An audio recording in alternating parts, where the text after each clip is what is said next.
नमस्कार दोस्तों, आपका अपने चैनल मनोज गुप्ता अकेडमी में आपका स्वागत है। दोस्तों, आज हम लोग कक्षा 9वीं के गणित भाग 2 में प्रश्न संग्रह 2.2 करने वाले हैं। दोस्तों, अभी तक आप लोगों ने इस चैनल को सब्सक्राइब नहीं किया तो प्लीज सब्सक्राइब और चैनल लाइक कीजिए और अपने फ्रेंड्स के साथ शेयर कीजिए। दोस्तों, बाकी विषय के भी प्रश्नोत्तर के वीडियो बना करके अपलोड किया गया है, उसका लिंक आपको डिस्क्रिप्शन बॉक्स में दिया गया है, आप लोग वहां पर जाकर के देख सकते हैं। तो आइए अब हम लोग चालू करते हैं प्रश्न संग्रह 2.2। प्रश्न संग्रह 2.2 को स्टार्ट करने के पहले इसका जो बेसिक पार्ट का वीडियो बना करके अपलोड किया गया है, पहले आप लोग वो देख लीजिएगा ताकि आप लोगों को प्रश्न संग्रह 2.2 करने में थोड़ी सी आसानी हो।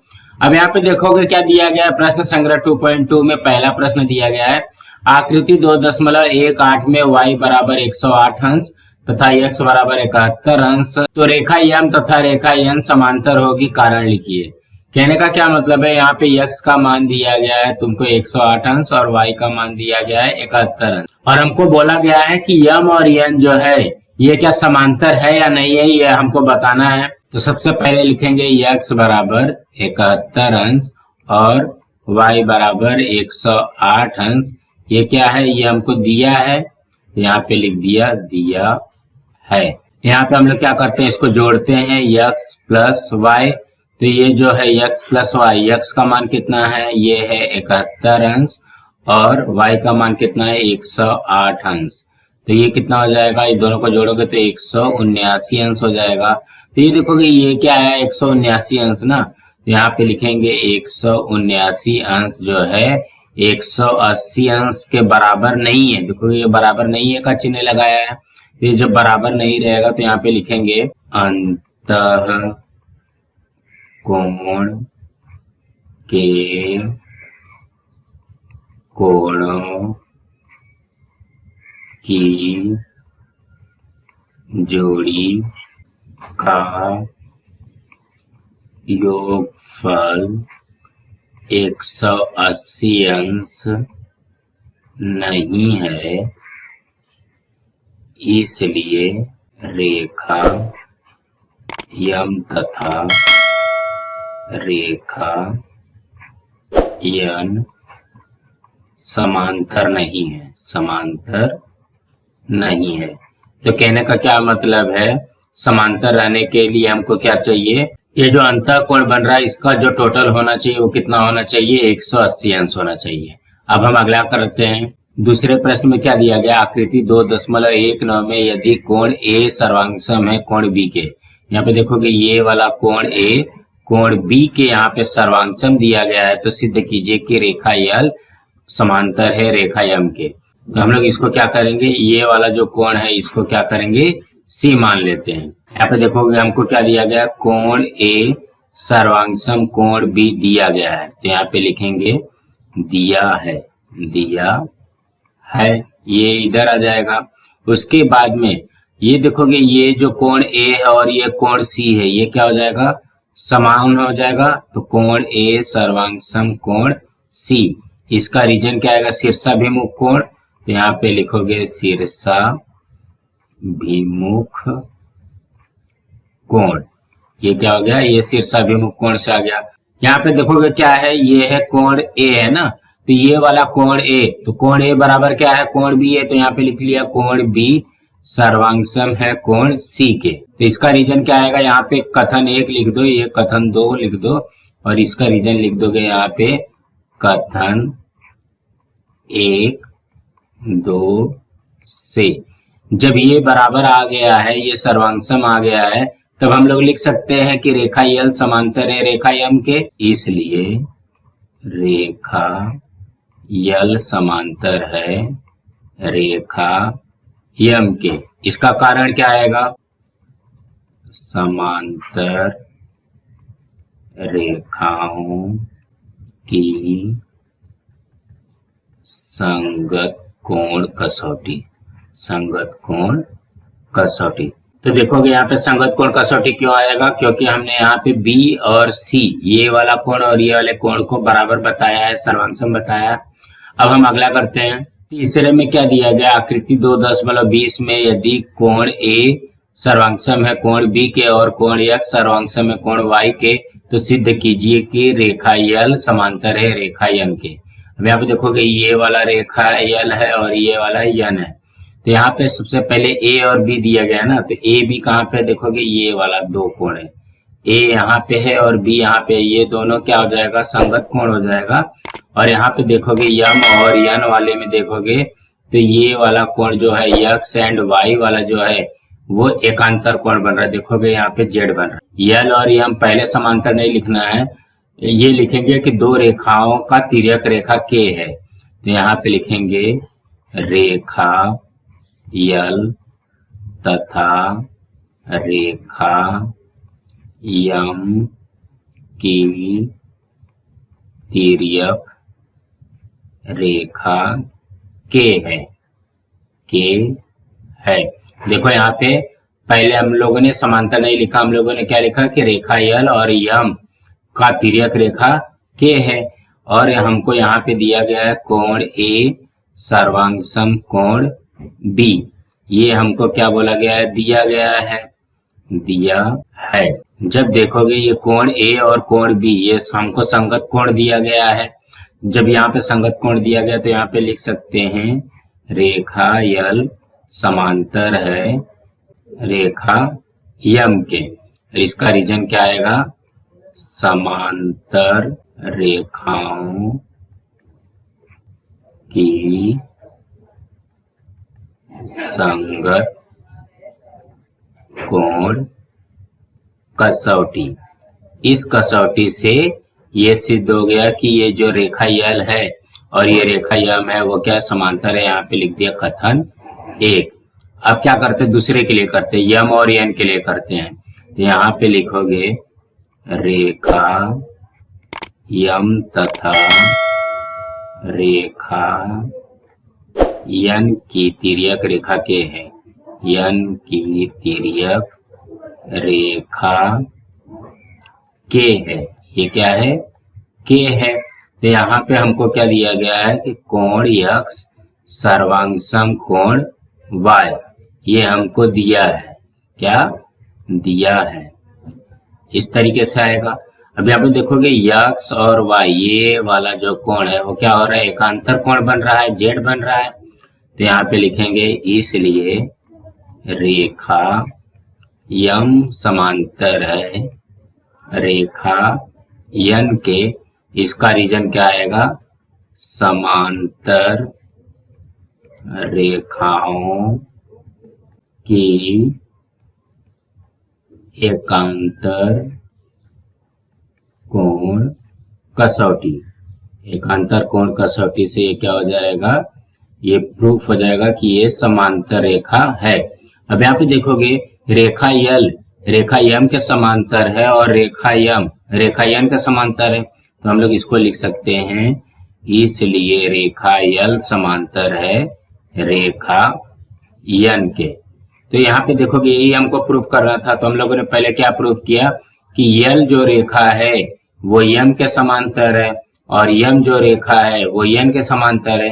तो हम लोग इसको लिख सकते हैं कि रेखा यल जो है रेखा यन के समांतर रहेगा। इसका कारण क्या लिखोगे, कथन एक दो से, कथन एक तथा दो से ये क्या हो जाएगा, रेखा यल समांतर है रेखा यन के। कुछ इस तरीके से करना है। तो आप लोगों को ध्यान में रखना पड़ेगा कि ये जो है ये क्या है संगत कोण कसौटी है और ये क्या है एकांतर कोण कसौटी है। तो रेखा यल यम के समांतर है, यम यन के समांतर है। जब यहाँ पे दोनों समांतर हो जाएगा तो रेखा यल रेखा यन के समांतर, ऐसा हम लोग लिख सकते हैं। अब हम अगला करते हैं। चौथे में क्या दिया गया, आकृति 2.21 में यदि किरण बी ए समांतर है डी ई के और कोण सी 50 अंश कोण डी 100 अंश, तो ए बी सी का माप ज्ञात कीजिए। और सूचना में दिया गया है बिंदु सी से किरण बी ए के समांतर रेखा खींचिए। तो बिंदु सी पहले कहाँ पे है, देखोगे ये है ना, इसके समांतर एक रेखा खींचनी है। तो यहाँ पे हम इसके समांतर एक रेखा खींचते हैं। देखोगे ये जो C है, ठीक है, ये यहाँ पे जो C के सामने जो रेखा खींची गई है ए बी के समांतर है। इसका नाम दे देते हैं X एंड Y, इस तरीके का इसका नाम दे दिया। अब सवाल को समझते हैं। क्या बोला गया है, बी ए समांतर है डी ई के, मतलब ये जो बी ए है वो डी ई के समांतर है और ए बी जो है वो एक्स वाई के समांतर है। और यहाँ पे मान दिया गया है कोण डी 100 अंश, कोण सी यहाँ पे 50 दिया गया और हमको कौन सा मान पूछा है, हमको ये वाला मान पूछा है, ए बी सी का मान ज्ञात करो। इसको हम लोग धीरे धीरे अच्छी तरीके से करेंगे। तो सबसे पहले जो ये सूचना दिया गया है यही लिखते हैं जो हमने यहाँ पे बनाया। तो यहाँ पे क्या दिया गया है इसको लिखते हैं, बिंदु सी से किरण बी ए के समांतर रेखा, क्या नाम दिया है, रेखा एक्स वाई ना, रेखा एक्स वाई खींचा। तो ये क्या हो जाएगा, ये हो जाएगा रेखा बी ए समांतर हो जाएगा रेखा एक्स वाई के ना। देखोगे बी ए एक्स वाई के समांतर है तो ये किससे हो जाएगा, रचना से, रचना से। और हमको क्या दिया गया है, हमको दिया गया है रेखा बी ए समांतर है किरण डीई के, डीई के, ये हमको दिया है। तो हम लोग इसको ऐसा लिख सकते हैं, रेखा बी ए समांतर है रेखा एक्स वाई के समांतर है किरण डीई के। मतलब ये जो तीनों का तीनों है ये क्या है, समांतर है। तो इसको डाल दिया कथन 1। देखो बी ए एक्स वाई के समांतर है और बी ए डी के समांतर है, मतलब डीई ए बी और यहाँ पे एक्स वाई तीनों क्या हो जाएंगे, समांतर हो जाएगा। अब हमको दिया क्या गया है, देखो कोण डी दिया गया है और यहाँ पे हमको ये निकालना है। तो हम लोग इसको ऐसा लिख सकते हैं, क्या देखोगे यहाँ पे डीई समांतर है एक्स वाई का, ऐसा लिख सकते हैं। यहाँ पे लिखोगे रेखा डीई समांतर है रेखा एक्स वाई के तथा, यहाँ पे देखोगे डीई ये और एक्स वाई ये समांतर है और यहाँ पे डी सी इसका क्या बन जाएगा, तिर्यक रेखा बन जाएगा। रेखा डी सी तिर्यक रेखा है, तिर्यक रेखा है। देखोगे यहाँ पे डी ई और एक्स वाई समांतर रेखा है और डी सी क्या हो जाएगा, तिर्यक रेखा हो जाएगा। तो यहाँ पे अगर हम लोग थोड़ा सा ध्यान देते हैं तो ये वाला जो कोण बनेगा, देखोगे यहाँ से जहां से रेड वाला जा रहा है इसमें कौन कौन सा है, देखोगे ई डी सी और डी सी एक्स। यहाँ पे लिखेंगे कोण ई डी सी सर्वांग सम कोण D C X, D C X. ये क्या आ जाएगा, ये यहाँ पे आएगा एकांतर कोण। क्या बनेगा, ये एकांतर कोण बन जाएगा। देखोगे यहाँ पे क्या है, ये एकांतर कोण बनेगा ना। अब यहाँ पे देखोगे क्या है, ईडीसी है, ईडीसी का मान कितना दिया गया, 100 अंश है। तो यहाँ पे लिखेंगे कोण ईडीसी बराबर कोण डीसी एक्स। तो ईडीसी हमारे पास कितना है, 100 अंश है। ये हो जाएगा कोण डीसी एक्स बराबर 100 अंश। तो ये हो जाएगा कोण डीसी एक्स बराबर, ये आ गया 100 अंश। अब यहाँ पे देखोगे डीसी एक्स है ना, यहाँ पे लिखते हैं कोण डीसी एक्स। डीसी एक्स में कौन कौन सा कोण है, डीसीबी है, कोण डीसीबी प्लस बीसीएक्स, कोण बीसीएक्स। ये कोण है ना, ध्यान से देखोगे डीसीबी और बीसीएक्स ये दोनों कोणों को मिला करके बना है ना डीसीएक्स। ये वाला जो कोण आया है, जो हमारा यहाँ पे एकांतर कोण का आया है, ये वाला कोण आया है। तो ये पूरा का पूरा इसमें दो कोण है, डीसीबी और बीसीएक्स है। यहाँ पे हो जाएगा डीसीएक्स हमारे पास है 100, डीसीबी है 50 प्लस कोण बीसीएक्स। तो ये हो जाएगा 100, यहाँ पे है ये प्लस 50 हो रहा है, इस साइड जाएगा तो माइनस 50 हो जाएगा, बराबर कोण बीसीएक्स। तो ये हो जाएगा 100 में से 50 गया तो 50 अंश बराबर कोण बीसीएक्स। तो ये हो जाएगा, इसलिए कोण बीसीएक्स बराबर ये आ गया 50 अंश। तो ये क्या है, बीसीएक्स आ गया 50 अंश। अब हम लोग क्या करेंगे, यहाँ पे लिखेंगे ए बी समांतर है एक्स वाई का, ये हमको दिया गया है। तो यहाँ पे लिखेंगे रेखा ए बी समांतर है रेखा एक्स वाई का तथा यहाँ पे देखोगे ए बी और एक्स वाई समांतर रेखा है, तो ये जो बी सी है ये क्या हो जाएगा, तिर्यक रेखा हो जाएगा। रेखा बी सी तिर्यक रेखा है, तिर्यक रेखा है। जब यहाँ पे देखोगे ये तिर्यक रेखा हो जाएगा तो ये क्या बनेगा, ए बी सी और बी सी एक्स। यहाँ पे लिखेंगे कोण ए बी सी धन कोण बी सी एक्स बराबर कितना होता है, 180 अंश होता है। देखोगे ये क्या है, ये अंतः कोण है ना। अंतः कोण में क्या होता है, ये वाला कोण और ये वाला कोण। तो इसका कारण क्या लिखोगे, इसका कारण लिखोगे अंतः कोण से। यहाँ पे जगह कम है इसीलिए मैंने यहाँ पे लिखा है। अब यहाँ पे इसी को हल कर देंगे तो आ जाएगा, तो ये हो जाएगा कोण ए बी सी प्लस देखोगे बी सी एक्स का मान कितना है, 50 अंश है। 50 अंश बराबर 180 अंश, ऐसा आ जाएगा। तो ये हो जाएगा कोण ए बी सी बराबर 180, ये प्लस 50 से इधर जाएगा तो माइनस 50 हो जाएगा, इसलिए कोण ए बी सी बराबर ये हो जाएगा 130 अंश। यही आएगा हमारा उत्तर। तो कहने का क्या मतलब है, सबसे पहले हम लोगों को ए बी और एक्स वाई समांतर बताना है। उसके बाद में डी ई ए बी और एक्स वाई अगर तीन के तीनों समांतर आ जाते हैं तो सबसे पहले हम लोग किसका पकड़ेंगे, डी ई और एक्स वाई। तो डी ई और एक्स वाई जो है समांतर रेखा हो गई और डी सी उसकी क्या हो जाएगी, तिर्यक रेखा हो जाएगी। तो ये वाला जो कोण बनेगा ये एकांतर कोण बनेगा। ये जब 100 है तो ये का ये भी 100 हो जाएगा। जब ये वाला 100 है, यहाँ पे देखोगे ई डी सी 100 है तो डी सी एक्स मतलब ये वाला कोण भी 100 अंश बन जाएगा। जब ये 100 बन जाएगा तो उसमें से ये वाला 50 हम माइनस कर देंगे तो ये वाला 50 बचेगा। अब ये वाला कोण 50 है तो रेखा ए बी और एक्स वाई क्या हो जाएगा, समांतर हो जाएगा और बी सी उसकी तिर्यक रेखा हो जाएगी। तो ये अंतः कोण बनेगा। जब ये अंतः कोण बनेगा तो अंतः कोण में हम उसका मान रख देंगे तो ए बी सी का मान ये वाला अपने आप आ जाएगा। अब हम अगला करते हैं। पांचवें में क्या दिया गया है, आकृति 2.22 में किरण ए ई समांतर है बी डी के। मतलब देखोगे ए ई समांतर है बी डी के और किरण ए एफ तथा किरण बी सी क्रमशः ई ए बी तथा ए बी डी का समद्विभाजक है।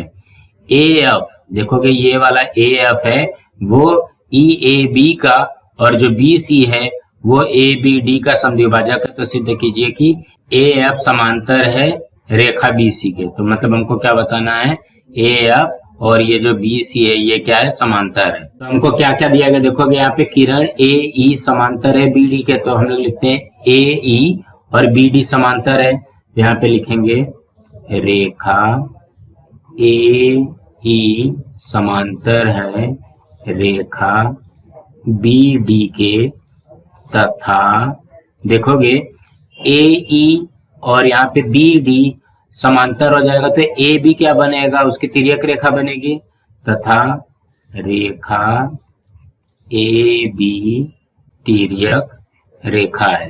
क्या है ये, तिर्यक रेखा हो जाएगा। जब ये देखोगे ये तिर्यक रेखा होगा तो हम लोग इसको ऐसे लिख सकते हैं क्या, कोण ई ए बी, कोण ई ए बी सर्वांगसम कोण ए बी डी। इसका क्या रीजन आएगा यहाँ पे, एकांतर कोण। एकांतर कोण कैसे एकांतर कोण आएगा, देखोगे ये ध्यान से देखोगे ये ऐसे जा करके ये ऐसे आ रहा है, मतलब यहाँ पे क्या बन रहा है, कोण बन रहा है। तो ये वाला कोण जो है, ये वाला कोण जो है ये कोण के बराबर होगा, एकांतर कोण बन रहा है ये। तो हम लोग इसको ऐसे लिख सकते हैं, कोण ई ए बी बराबर हो जाएगा कोण ए बी डी का।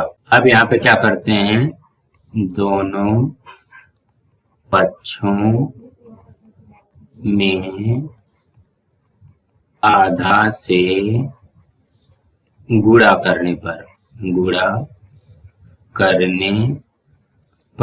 हमने यहाँ पे आधा से गुणा क्यों किया, देखोगे यहाँ पे लिखा हुआ है ई ए बी और ए बी डी समद्विभाजक है। समद्विभाजक का मतलब क्या हो गया, आधा आधा किया है। तो यहाँ पे हम लोग लिख सकते हैं इसको आधा गुणे ई ए बी बराबर आधा गुणे कोण ए बी डी, ये हम लोग इस तरीके से लिख सकते हैं। अब यहाँ पे क्या बोला गया है, ई ए बी तथा ए बी डी का समद्विभाजक है, तो यहाँ पे लिखेंगे किरण ए एफ कोण ई ए बी का समद्विभाजक है, समद्विभाजक है। तो हम लोग इसके जगह पे क्या लिख सकते हैं, आधा गुणे कोण ई ए बी। देखोगे ई ए बी का आधा रहेगा तो हम लोग इसको क्या लिख सकते हैं, एफ ए बी लिख सकते हैं, कोण एफ ए बी। ये हो जाएगा कथन 1 और ये हो जाएगा कथन 2। और क्या है, बी सी जो है ए बी डी का समद्विभाजक है, यहाँ पे लिखेंगे किरण बी सी कोण ए बी डी का समद्विभाजक है। जब ये इसका समद्विभाजक हो जाएगा तो क्या बनेगा, आधा गुणे कोण ए बी डी। देखोगे ए बी डी का आधा क्या बन रहा है, ए बी सी बनेगा, ये हो जाएगा कोण ए बी सी। ये हो गया कथन 3। तो हम लोग यहाँ पे लिखेंगे कथन 1 2 3 से यहाँ पे कोण आएगा। अब इसको हम लोग पूरा का पूरा लिखते हैं, ये क्या आ जाएगा, आधा गुणे कोण ई ए बी बराबर आधा गुणे कोण ए बी डी। अब यहाँ पे देखते हैं आधा गुणे ई ए बी किसके बराबर है, एफ ए बी के बराबर है, कोण एफ ए बी बराबर आधा गुणे ए बी डी किसके बराबर है, ए बी सी के बराबर है, यहाँ पे कोण ए बी सी। तो हम लोग इसको लिख सकते हैं कोण एफ ए बी सर्वांगसम है कोण ए बी सी के। तो एफ ए बी सी कहाँ पे है वो चेक करते हैं। देखोगे एफ ए बी और ए बी सी ये आ गया, तो ये कौन सा कोण बन रहा है, तो जब यहाँ पे देखोगे ये एकांतर कोण बन रहा है और इसका ये ए बी क्या हो जाएगा, तिर्यक रेखा हो जाएगा। तो हम लोग लिख सकते हैं कि ए एफ समांतर है बी सी के, तो यहाँ पे लिखेंगे इसलिए रेखा ए एफ समांतर है रेखा बी सी के। इसका रीजन क्या आएगा, समांतर रेखाओं की एकांतर कोण कसौटी से।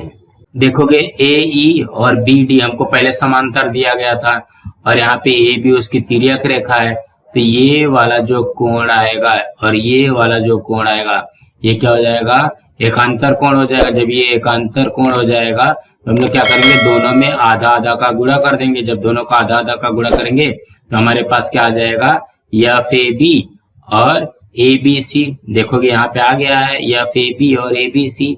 अब ये बराबर है, जब ये दोनों कोण है तो एफ ए बी और ए बी सी ये क्या है, ये एकांतर कोण बन रहा है।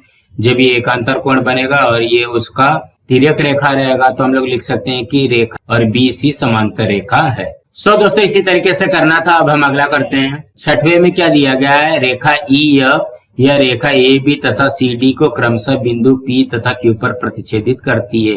अब यहाँ पे देखोगे सबसे पहले ढूंढते हैं कहाँ पे है, ई एफ जो है वो ए बी और सी डी को बिंदु पी और बिंदु क्यू पर प्रतिच्छेदित करती है। और क्या बोला गया है, पी आर तथा क्यू एस परस्पर समांतर किरणें हैं। मतलब यहाँ पे हमको उल्टा दिया गया है। देखोगे पी आर और क्यू एस ये वाली जो रेखा गई है वो दोनों क्या है, समांतर किरणें हैं तथा क्रमशः बी पी क्यू और P Q C, B P Q ये वाला और पी क्यू सी ये वाला, ये दोनों कोणों के समद्विभाजक है। कौन समद्विभाजक है, पी आर और क्यू एस। तो सिद्ध कीजिए कि ए बी और सी डी ये वाली जो दो रेखाएं हैं वो समांतर है। तो हमको क्या दिया गया है, किरण पी आर समांतर रेखा है किरण क्यू एस तथा पी क्यू तिर्यक रेखा है, तिर्यक रेखा है। तो देखोगे पी आर तथा क्यू एस समांतर रेखा है और पी क्यू जो है वो क्या है, तिर्यक रेखा हो जाएगा। तो ये इस तरीके का कोण बनेगा। यहाँ पे देखोगे जेड बन रहा है, मतलब ये एकांतर कोण बनेगा, ये ऐसा बनेगा ना। तो ये क्या हो जाएगा, आर पी क्यू और पी क्यू एस। तो यहाँ पे लिखेंगे कोण आर पी क्यू सर्वांगसम कोण पी क्यू एस। ये क्या बनेगा, ये एकांतर कोण बनेगा। तो यहाँ पे लिख दिया एकांतर, ये आ जाएगा कोण, एकांतर कोण हो गया। ये हो जाएगा कथन एक। अब क्या बोला गया है, यहाँ पे देखोगे पी आर जो है बी पी क्यू का समद्विभाजक करता है। तो यहाँ पे लिखते हैं किरण कोण बी पी क्यू का समद्विभाजक है, समद्विभाजक है। तो हम लोग यहाँ पे क्या लिख सकते हैं, देखोगे आर पी क्यू जो है वो आधा बी पी क्यू के बराबर है। तो यहाँ पे लिखेंगे कोण आर पी क्यू जो है वो किसके बराबर है, आधा गुणे बी पी क्यू के बराबर है। यहाँ पे देखोगे आर पी क्यू ये बी पी क्यू के आधा है। ये हो जाएगा कथन 2। अब उसके बाद में कथन 3 में क्या आएगा, किरण कौन सा है, दूसरा वाला क्यू एस है ना, क्यू एस कोण पी क्यू सी का समद्विभाजक है, का समद्विभाजक है। इस तरीके से दिया गया है। देखोगे क्यू एस जो है वो पी क्यू सी का समद्विभाजक है। तो हम लोग यहाँ पे लिखेंगे कोण पी क्यू एस बराबर आधा गुणे, देखोगे पी क्यू एस जो है किसका आधा है, पी क्यू सी का आधा है, आधा गुणे पी क्यू सी। देखोगे पी क्यू एस जो है पी क्यू सी का आधा है। तो ये हो जाएगा कथन 3 से। तो यहाँ पे लिखेंगे कथन 1, 2 तथा 3 से। तो यहाँ पे देखोगे एक में क्या दिया गया है, एक वाले लिखते हैं कोण आर पी क्यू बराबर, ये दिया गया है कोण पी क्यू एस, यही दिया गया है। तो यहाँ पे हम लोग देखोगे आर पी क्यू की जगह पे क्या लिखेंगे, आधा गुणे कोण बी पी क्यू बराबर पी क्यू एस के जगह पे क्या लिखेंगे, आधा गुणे कोण पी क्यू सी। तो हम लोग यहाँ पे ध्यान से देखते हैं, देखोगे आर पी क्यू के जगह पे हम लोग क्या लिखे, आधा गुणे बी पी क्यू, और पी क्यू एस के जगह पे क्या लिखेंगे, आधा गुणे पी क्यू सी। अब यहाँ पे ध्यान से देखेंगे तो ये आधे से ये आधा कट जाएगा। तो यहाँ पे क्या हो जाएगा, कोण बी पी क्यू बराबर कोण पी क्यू सी। तो ये हो जाएगा, इसको लिख सकते हैं कोण बी पी क्यू सर्वांगसम कोण पी क्यू सी। ये हमारे पास आ गया सर्वांगसम। अब कौन कौन सा कोण सर्वांगसम आया देखोगे, ध्यान से देखना, जो ये वाला है बी पी क्यू ये वाला कोण है, और पी क्यू सी ये वाला कोण है। तो इसमें भी देखोगे ये क्या बन रहा है, ये एकांतर कोण बन रहा है, और ये पी क्यू इसकी क्या हो जाएगी, तिर्यक रेखा हो जाएगी। तो हम लोग यहाँ पे लिख सकते हैं, इसलिए रेखा ए बी समांतर है रेखा सी डी के। इसका रीजन क्या आएगा, ये देखोगे ये एकांतर कोण बन रहा है ना। तो यहाँ पे लिखोगे समांतर रेखाओं की एकांतर कोण कसौटी से आएगा।